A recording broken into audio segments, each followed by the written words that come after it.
Salut les amis, c'est Greg d'Atelier Figurines. Dans cette vidéo, on va peindre la peau d'un orque euh, avec une technique bien particulière, avec du lavis et du glacis principalement, en 6 ou 7 étapes, je sais plus.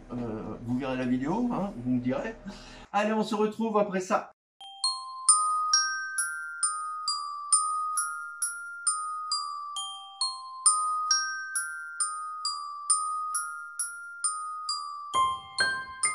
Pour cette base de peinture, j'utilise un verre uniforme allemand de chez Valero.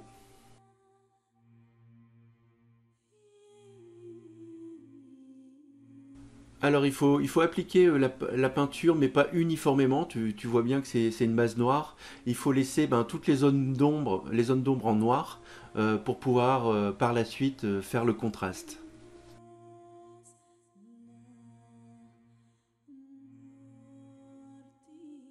Donc on fait bien des grandes zones de couleur verte, mais tu vois que sous les muscles, je laisse en noir les traits du visage aussi qui sont à la lumière, je laisse noir. Voilà, ça va permettre d'avoir un gros contraste par la suite. Alors voilà, cette base de verre est terminée. On va enchaîner avec un glacis plus clair.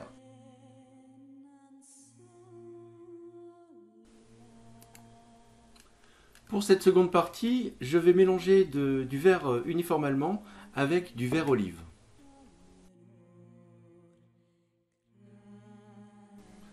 Tu vois, je peins des zones beaucoup plus petites et surtout des zones qui me semblent, en fait, c'est à toi de juger aussi, qui me semblent être le plus à la lumière. Là, j'ai décidé de faire une lumière zénitale, comme très souvent. Donc voilà, avec une lumière qui est en haut à droite ou en haut à gauche, peu importe. Mais voilà, avec une lumière plutôt zénitale. C'est terminé pour ce glacis. On va le mettre de côté, on va laisser sécher.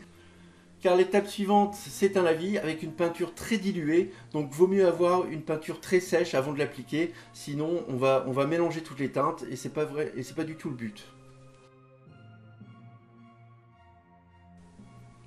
Pour cette troisième partie, je viens faire un lavis de vert olive pur. Que je viens appliquer entre les zones les plus foncées et les plus claires pour faire un dégradé.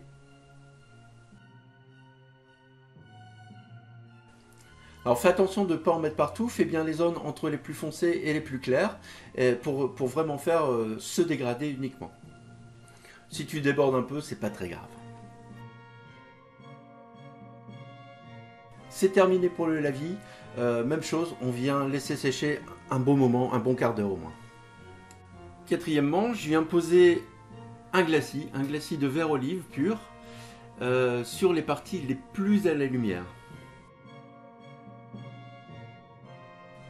Tu peux remarquer que je viens peindre des zones de plus en plus petites, les plus en lumière et dans ce cas les plus en hauteur.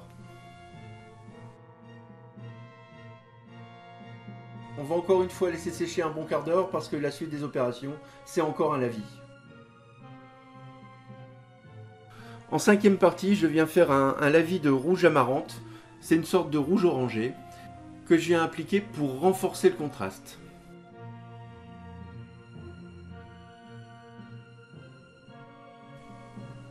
Applique bien ce lavis dans tous les creux et même chose, hein, si tu dépasses un peu, c'est pas très grave. La suite des opérations va faire qu'on va plus le voir. On va plus voir le défaut. Lavis terminé, une fois de plus, on laisse bien sécher avant d'attaquer l'opération suivante.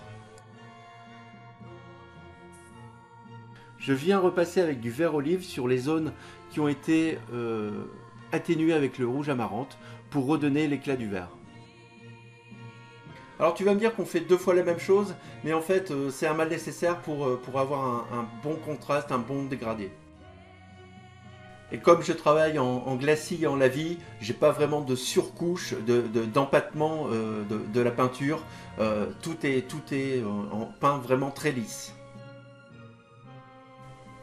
Cette opération est pratiquement terminée, on va pouvoir enchaîner directement avec la prochaine étape. Je viens faire un glacis de vert olive et de jaune vert pour renforcer le contraste des hautes lumières.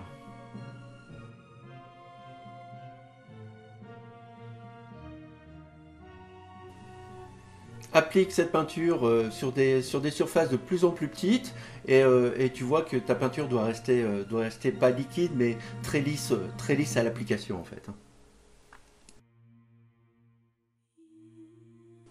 Voilà, cette opération est pratiquement terminée. Tu vois qu'on a de plus en plus de dégradés et de contrastes, hein. On va vraiment vers les lumières de plus en plus hautes.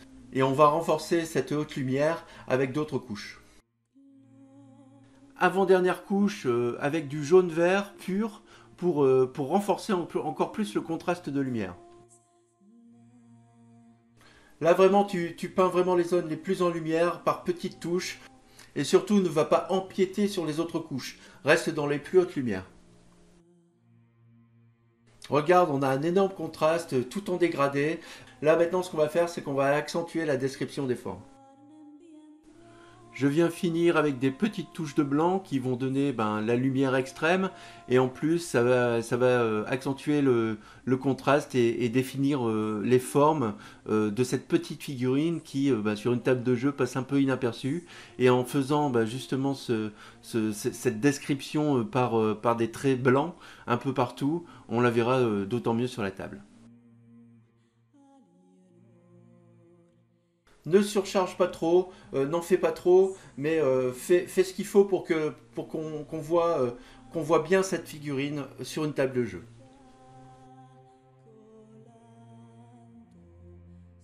Voilà, cette figurine est terminée, j'espère que ça t'a plu. Cette façon de peindre est un peu plus technique que ce que je fais d'habitude. Tu vois, j'aime bien te montrer qu'il y a plusieurs techniques, il y a plusieurs façons de faire. Il n'y a pas qu'une seule façon de peindre, hein, comme certains le pensent. Je ne vais pas me faire des copains.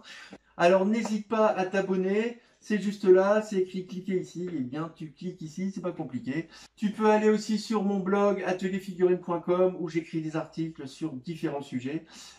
N'hésite pas à y aller et à t'abonner également.